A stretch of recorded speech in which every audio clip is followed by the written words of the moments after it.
Hello everyone, welcome back to the next instalment of doing this walthers kit. Right, a couple of questions I've had since the last one, and that is people have pointed out that I've not done the mortar lines, and it's not going to look as good without the mortar. And yeah, well spotted. That is, but that's a job for later on. You don't do the mortar lines before you've done the brick, so you'll end up in Dickie's Meadow, as they say. So we will be doing the mortar lines, but it won't be yet.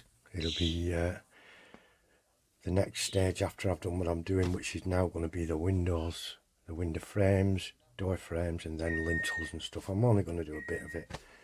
We're not doing all the lot.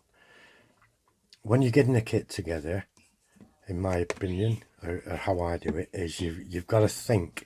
You've got to think where the building's going to go, what purpose it serves now on the layout, what its original purpose was, and stuff like that, and try and reflect all its history within the building like you see in real life. You know, something that started off as a fancy mixed goods shop when it first opened 130 or 140 years ago might still have some signs of that around, but it might not be the same anymore. It's been through a couple of depressions, been through the terrible times that we have with successive horrible governments and stuff, and it's got run down, repainted, rebought and what have you. So it's seen a few comings and goings, and it's going to a place now that's not the best place in town, although not the worst. It's certainly not a desirable residence anymore. So I'm going to start, and keeping those things in mind, I'm going to start by doing the upper floor window frames, and I've chosen this dark green. Now why I've chosen that is it could have been a lighter green at one time, and it's got darker with age and neglect, but they certainly haven't been maintained, looked after or anything like that in the last few years. So I'm just going to put a couple of drops of this into a little paint pot, and 2 drops is all you need of this stuff. It'll last forever. It's in a dirty paint pot, doesn't matter, absolutely doesn't matter a carrot. And I'm just going to dip a really fine brush into there and try and do this from behind the camera, and you'll see yeah, that's looking okay.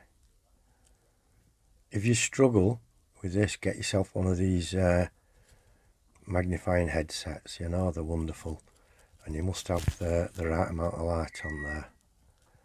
You've got to be really careful, try and not get it on the bricks or on the surrounding lintels and stonework and stuff like that.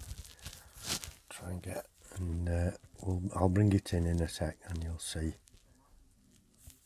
how I've managed to do.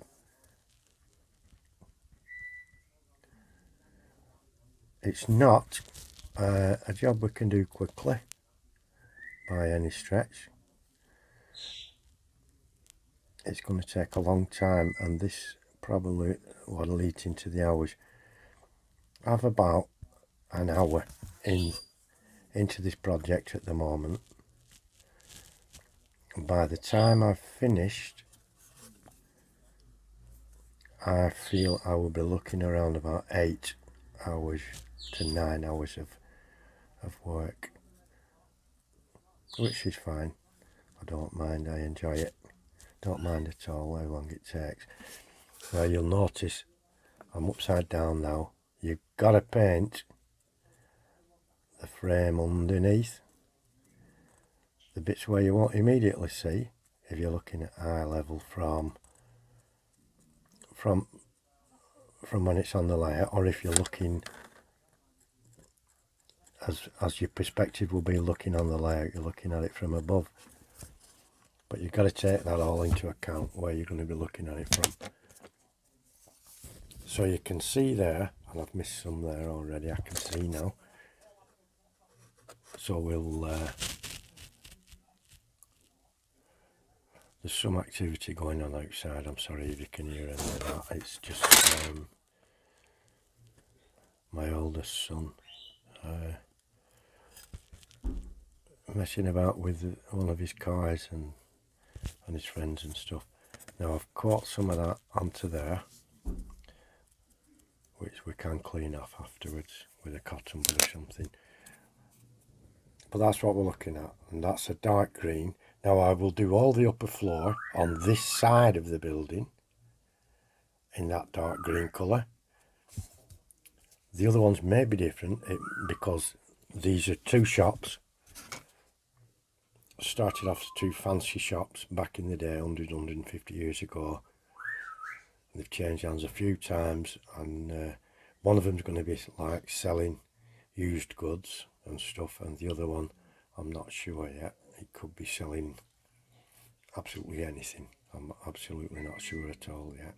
I could even change my mind again by then. But the upper two floors are apartments,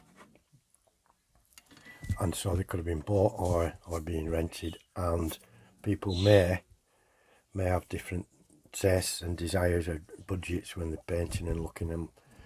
So, but that's what it's going to be. It's going to be green, little green window frames all the way around, and we're going to paint the lintels on the top and all the rest. The next time you see this now, it's all going to be painted in, and what we're going to do is show you how we're going to do the mortar lines, the pointing work on this. There's a bazillion different methods of doing it, and we could choose any one of those, and they all work within a degree of one another. But we'll see what we use for this one, and that's all it is for now. It's just the next stage. I know you haven't seen much, you've just seen me paint that window frame, but I've got another few hours of doing this now, and I'm sure you do not want to sit through a video of watching me paint these little window frames. So I'll say thank you all very much. Bye for now, my friends. Do take care, and I'll see you very soon with the next episode. Bye for now.